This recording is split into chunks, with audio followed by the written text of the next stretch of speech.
नमस्कार मित्रांनो, मी रोहन गुजर घेऊन आलोय तुमचा लाडका कार्यक्रम ज्याचं नाव आहे बियॉन्ड थॉट्स, म्हणजेच विचारांच्या पलीकडे.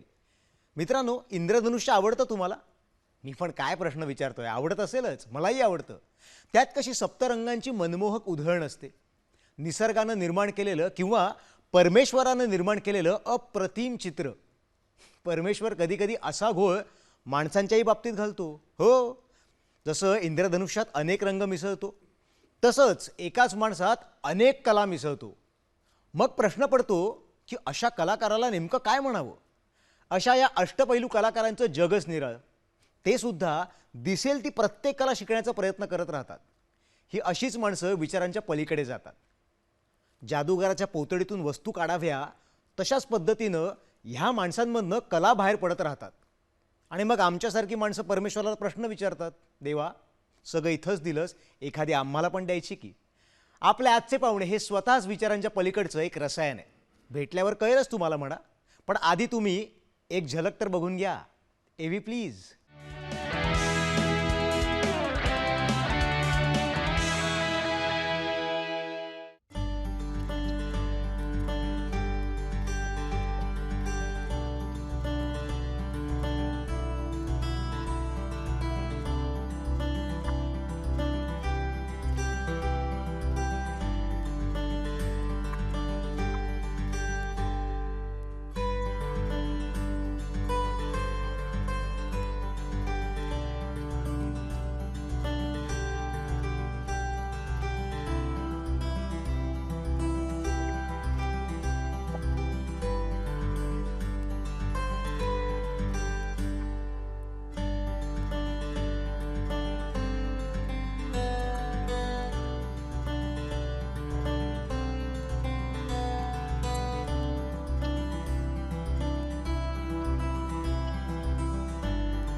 तर मंडळी, आता आपल्यासोबत असणार आहेत साक्री धुळे जिल्ह्याचे रहिवासी श्री राजन पवार.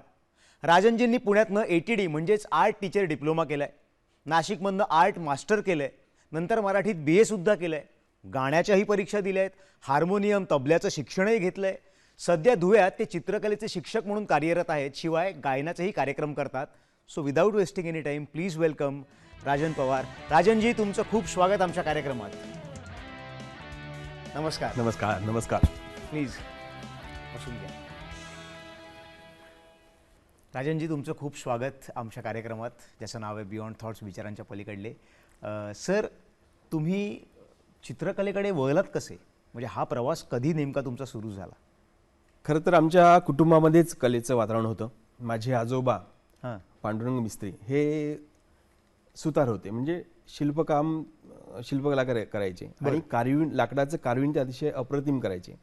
वडील कला शिक्षक आणि चित्रकार, आणि ओघानेच अनुवंशिकतेने माझ्यात ती सगळी कला आली. आणि मग 12वीपर्यंत काही तसं ठरवलं नव्हतं की मला नेमकं काय करायचं आहे.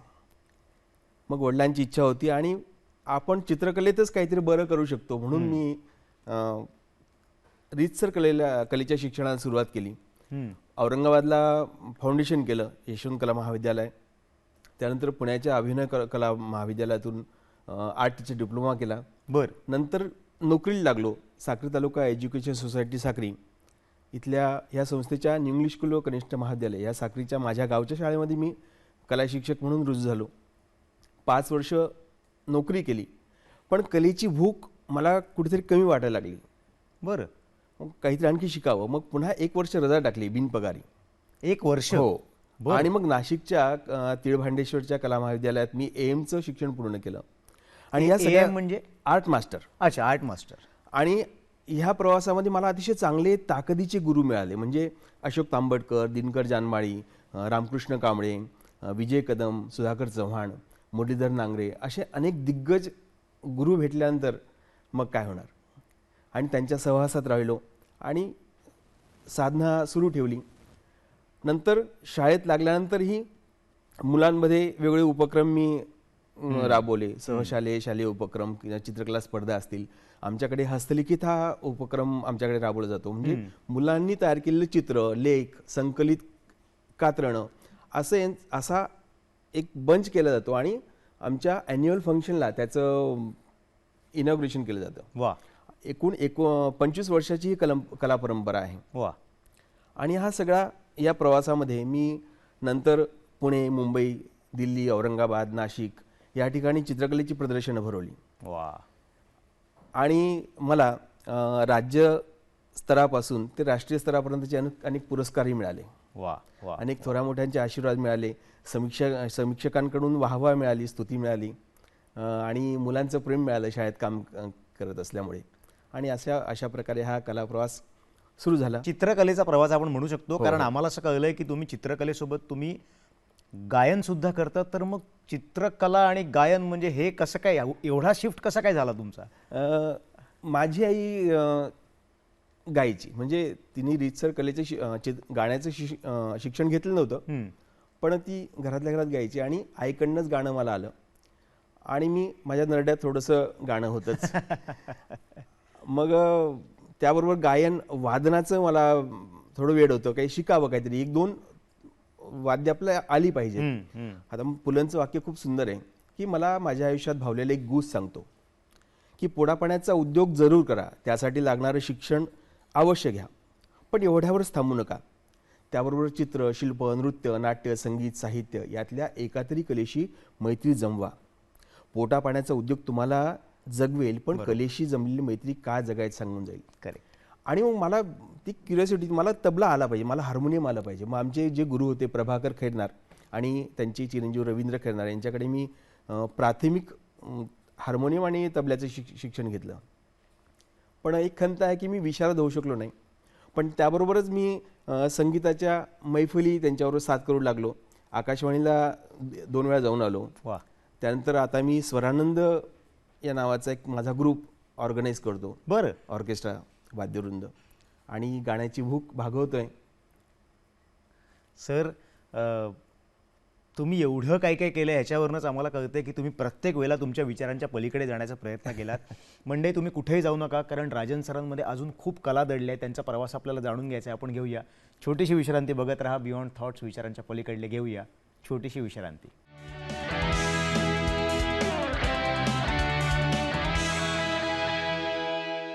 महाराष्ट्र, तुमचं पुन्हा एकदा स्वागत बियॉन्ड थॉट्स, विचारांच्या पलीकडलेमध्ये. आज आपल्यासोबत आहेत राजन पवार. राजन सर, तुम्ही चित्रकार आहात, तुम्ही गायक आहात, तुम्ही वादकसुद्धा आहात, तुम्ही हस्तकलाकार आहात, तुम्ही लाकडावर कोरीव काम करता, सिमेंटची म्युरल्स बनवता, अभिनेतेसुद्धा आहात, सिनेमासाठी गाणीसुद्धा लिहिली आहे. बापरे, आता मलाच तहान लागली. कसं काय एवढं सगळं तुम्ही जमवलं? म्हणजे ह्या प्रवासाविषयी आम्हाला प्लीज थोडक्यात सांगा. खरं तर मी मागे म्हणलो की सगळ्या कला ह्या एकमेकाशी पूरक आहेत. अंगात चित्र होतं, तसं गाणं होतं, डोक्यात ताल होता, अभिनय होता. मी इयत्ता 4थीत असताना माझ्या वडिलांनी बसवलेल्या एका नाटकात काम केलं. बरं. नंतर मग नाशिकला AM च्या निमित्ताने आलो, तेव्हा अतुल पेठेंच्या प्रयोग परिवारामध्ये मी काम करू लागलो. वा. आणि एक्सपेरिमेंटल थिएटरमध्ये मी काही कामं केली, नंतर काही वर्कशॉप केले. शाळेत आल्यानंतर मुलांच्या माध्यमातून मला नाटकाची भूक भागवता येते का, कारण ग्रामीण भागाच्या मुलांनी थिएटर पाहिलं नव्हतं आणि मुलांना थिएटरची अनुभूती कशी देता येईल, अनुभव कसा देता येईल. मग मी बालनाट्य शिबिर भरवले आणि त्यातून जी मुलं मला ते स्पार्क जाणवला, त्यांना घेऊन मी अनेक नाटकं केली.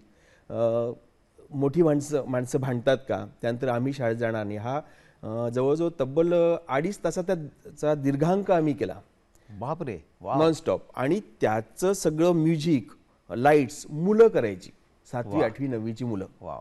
त्याचे अनेक प्रयोग केले. त्यानंतर अखिल भारतीय मराठी नाट्य परिषदेच्या स्पर्धेत माझ्या शाळेतल्या मुलांना सगळी बक्षीस मिळाली. म्हणजे दिग्दर्शनापासून नेपथ्य, क्या अभिनय बात आहे. ही सगळी बक्षिसं मिळाली, पहिलं बक्षिसं. अनेक ठिकाणी प्रबोधनाची नाटकं केली, पथनाट्य केली.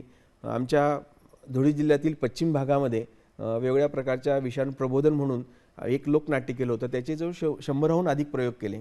बापरे. त्यानंतर मी स्वतः लिहिलेल्या एक पात्री प्रयोगाचे जवळजवळ 300च्या वर प्रयोग केले. अशी रंगली पुण्यतिथी विनोदी प्रयोग आहे.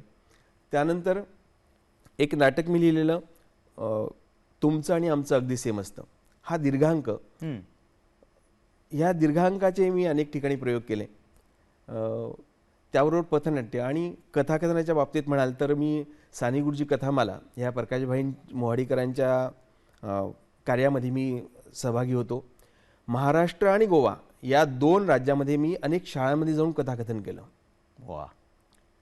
असा त्यामुळे चित्र, शिल्प, नृत्य, नाट्यसंगीत शाळेमध्ये असताना मुलांकडनं मी इको फ्रेंडली गणपती कसे बनवतात त्यासाठी त्याचं प्रात्यक्षिक मी देतो आणि मुलांकडनं बनवून घेतो.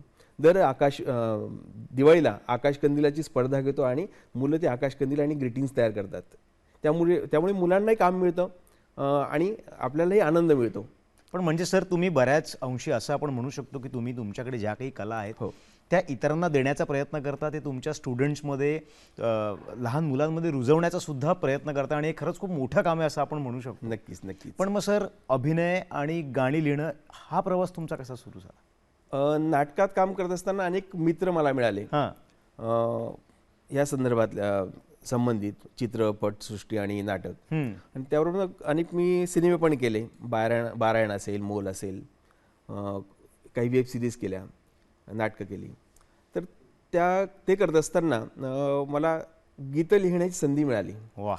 मोल या सिनेमासाठी मी चित्रपटासाठी गीत लिहिलं. त्यानंतर आत्ताच एक नवीन सिनेमा येतोय, काळोखाच्या पारंब्या. भारत सासने यांच्या कथेवर मकरंद अनासपुरे यांनी अतिशय छान सिनेमा तो केलाय. बरं. त्यांनी दिग्दर्शित केलाय आणि मकरंदनी मला ह्या सिनेमाच्या गाण्यासाठी संधी दिली आणि त्या अतिशय सुंदर ते गाणं झालंय. त्याचं म्युझिक केलंय मिलिंद जोशींनी आणि नंदेश मोप यांच्या भारदस्त आवाजात ते गाणं तुम्हाला ऐकायला मिळेल. लवकरच तो चित्रपट प्रदर्शित होतोय आणि विशेष म्हणजे मॉस्को इंटरनॅशनल फिल्म फेस्टिवलमध्ये त्याची ऑफिशियल सिलेक्शन झालं आणि अवॉर्डही मिळालं आणि अनेक फेस्टिवलमध्ये त्याचं सिलेक्शन होतंय आणि अतिशय बहुचर्चित असा तो सिनेमा आपल्याला लवकरच आम्ही अपेक्षा करतो की हा चित्रपट आम्हाला लवकरच बघायला मिळेल. पुढचा प्रश्न मी तुम्हाला विचारणार आहे, पण त्याच्या अगोदर तुमच्या कामाची एक छोटीशी झलक मी सगळ्यांसोबत शेअर करतोय. एव्ही प्लीज.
सर, पण मला असं कळलंय की शाळा बोलकी करण्याचा तुम्ही एक कार्यक्रम करता, तर हा काहीतरी नवीन कॉन्सेप्ट मला वाटतोय, तर त्याविषयी प्लीज आम्हाला सांगा. खरं तर काय अध्यापन ही प्रक्रिया ती जिवंत प्रक्रिया आहे. हां. सध्याच्या काळामध्ये म्हणजे कोरोनाच्या काळामध्ये लॉकडाऊनमध्ये मुलं अभ्यास मिस करत नाहीत, शाळा मिस करतात, स्कूलिंग मिस करतात. खरं आहे. अभ्यासाला अध्यापनाला आणि अध्ययनाला पोषक पूरक असं वातावरण शाळेत निर्माण झालं पाहिजे, उत्साह वाटला पाहिजे. त्यामुळे शाळेतली प्रत्येक भिंत ही बोलकी झाली पाहिजे. म्हणजे काय की प्रत्येक भिंतीवर सुभाषितं, चित्र, सुविचार, काही म्युरल्स.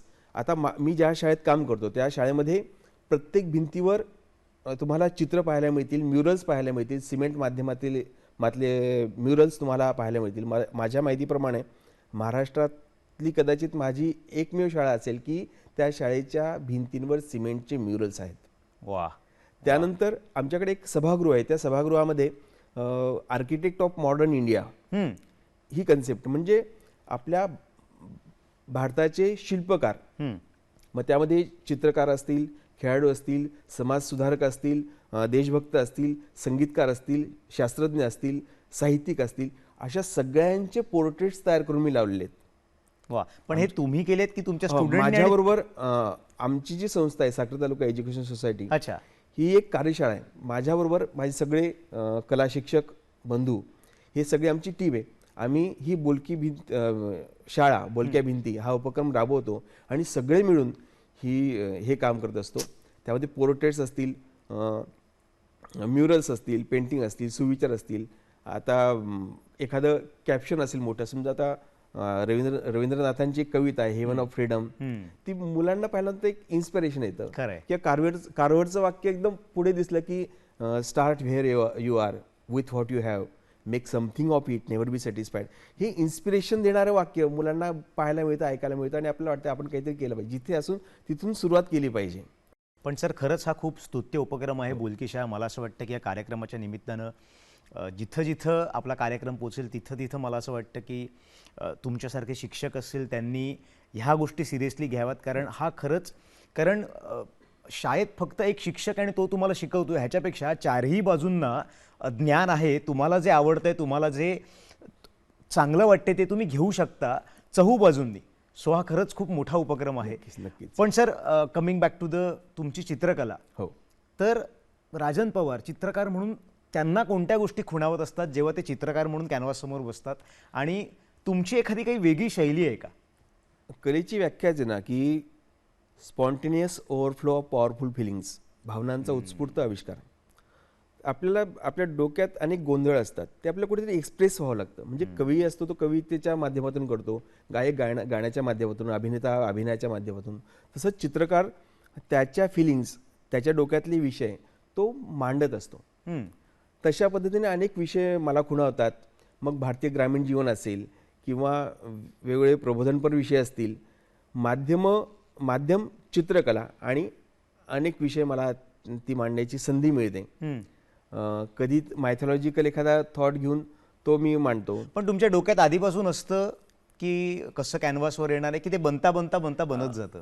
चित्र कॅनव्हासच्या आधी डोक्यात असतं, नंतर ते आपल्या कॅनव्हास उतरतं. बरोबर. रंग, रेषा, आकार, छायाभेद, पोत ह्या सगळ्यांचा वापर करून आपण ती कल्पना, कन्सेप्ट मांडतो.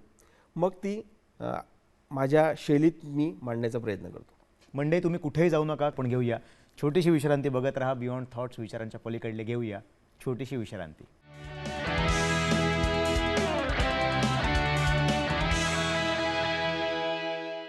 पण सर, जेव्हा तुम्ही चित्र काढता तेव्हा असं कधी कलाकार म्हणून किंवा चित्रकार किंवा इतर तुम्ही अनेक कला जोपासतात, असं कधी झालंय का की कलाकार म्हणून आता इथं येऊन मी थांबलोय, मी अडकलोय, मी पुढेच जाऊ शकत नाहीये, तर त्यावेळेला तुम्ही ती सिच्युएशन कशी टॅकल करता? एकाच वेळी बऱ्याच गोष्टी नाही करता येत.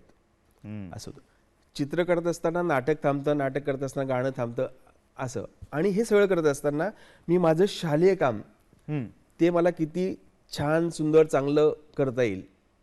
मुलांसाठी मी आधी उपयुक्त, माझी नोकरी आहे, मुलांसाठी मी आधी उपयुक्त काम केलं पाहिजे, नंतर मग इतर माझ्या आवडीचे छंद, कला आणि इतर सगळ्या गोष्टी. तर त्या तक्रार कोणतीच येणार नाही माझ्या कामाबद्दल, ही कटाक्षाने पाहतो. आणि माझी जी संस्था आहे साक्री तालुका एज्युकेशन सोसायटी, ही मला अतिशय चांगलं पाठबळ देते, प्रोत्साहन देते, पाठीवर हात ठेवते आणि सहकार्य करते. आणि माझे सगळेच सहकारी मला अतिशय चांगलं सहकार्य करतात. त्यामुळे मला काम करण्याची आणखी उर्मी येते. सर, वेगळं मला करता येतं. आम्हाला असं वाटतं की तुम्ही खूप प्रामाणिकपणे काम करत असाल, त्यामुळेच तुम्हाला एवढे सहकारी लाभले आहेत, एवढे स्टुडंट्स तुम्हाला लाभले आहेत. पण सर, आता तुमच्या चित्रकलेची प्रदर्शनं जेव्हा भरतात तेव्हा तिथला असा काही अनुभव तुमच्या गाठीशी आहे का? एखादा चांगला क्षण, तुम्ही एखादं चित्र काढलेलं, त्याला समकालीन तुमच्या चित्रकारानं दिलेली दाद किंवा असा काही प्रसंग आहे जो तुमच्या आठवणीत राहिला आणि जो कायम आठवणीत राहील? असे अनेक प्रसंग आहेत. एखादा एक विषय घेऊन मी चित्रप्रदर्शन लावतो. मग ते ग्रामीण जीवन असेल, मैथिली कृष्णाच्या जीवनावरचे असतील, बरं. ह्यूज ऑफ हर लाईफ म्हणजे स्त्री जन्मातुजी कहाणी, असे अनेक विषय घेऊन मी प्रदर्शन करतो. मुंबईमध्ये अनेक प्रदर्शन झाली, वा. पुण्यात झाली, नाशिक, औरंगाबाद. हे करत असताना अनेक माणसं येतात. आता मुंबईत जेव्हा प्रदर्शन लावलं आणि मी ग्रामीण जीवनावरचं प्रदर्शन लावलं तेव्हा अनेक अभिप्राय मला मिळाले की आम्हाला पुन्हा तो गावगाडा आठवला, वा. आम्हाला पुन्हा मातीचा सुगंध आठवला. वा. ते भरभरून त्या अभिप्राय वहीवर लिहून काढले लोकांनी, काही भेटायला आले. राजन सर, तुम्ही इथं आलात, तुमच्या या प्रवासाविषयी आम्हाला सांगितलं आणि तुम्ही फक्त तुमची कला जोपासत नाही आहात, तर ती समाजात सुद्धा रुजवण्याचा प्रयत्न करताय, समाजाला सुद्धा एक दृष्टिकोन देण्याचा प्रयत्न करताय. मग तुमचा बोलकी शाळा हा अभिनव कार्यक्रम असेल किंवा तुम्ही जी कला जोपासताय ती समोर पुढच्या पिढीला देण्याचा प्रयत्न असेल, या सगळ्यासाठी तुम्हाला खूप शुभेच्छा. आणि तुमच्या पुढच्या प्रवासासाठी सर, आमच्या सगळ्यांकडनं आम्ही आशा करतो की हा प्रवास अजून खूप मोठा होऊ दे, एवढीच आम्ही आशा करतो. तुम्ही इथं आलात आणि तुमचे विचार आमच्यापर्यंत पोहोचवले, त्यासाठी खूप आभार. खरं तर आभार मीच मानले पाहिजे. मला व्यक्त होण्यासाठी संधी मिळाली. सह्याद्री चॅनेलचे मी आणि आपले आभार मानतो. धन्यवाद. Thank you sir.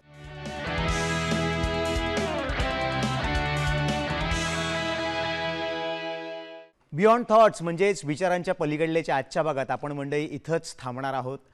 पण आपण इथं थांबत जरी असलो तरी पुढच्या भागात आपली भेट होणारच आहे एका नव्या अवलियासोबत, एका नव्या कलाकारासोबत. जर तुमच्या शेजारी माहितीत कोणी असा हटके कलाकार असेल तर ताबडतोब आमच्याशी संपर्क साधा. आमचा पत्ता तुम्हाला माहीत आहेच, नसेल तर पहा. आमचा मेल ID आहे beyondthoughts2021@gmail.com आणि आमचा व्हॉट्सअप नंबर आहे 9137522457. त्याचबरोबर आमची सोशल मीडिया अकाउंटसुद्धा आहे जिथं तुम्ही आमच्याशी संपर्क साधू शकता. मित्रांनो, तुम्ही आमचा हा एपिसोड यूट्यूबवर सुद्धा बघू शकता. दूरदर्शन सह्याद्री या चॅनलवर जा, तिथं आमचा हा एपिसोड पहा, तो लाईक करा, शेअर करा आणि आमचं चॅनल सबस्क्राईब नक्की करा. पुन्हा भेटूया, तोवर पाहत रहा DD सह्याद्री.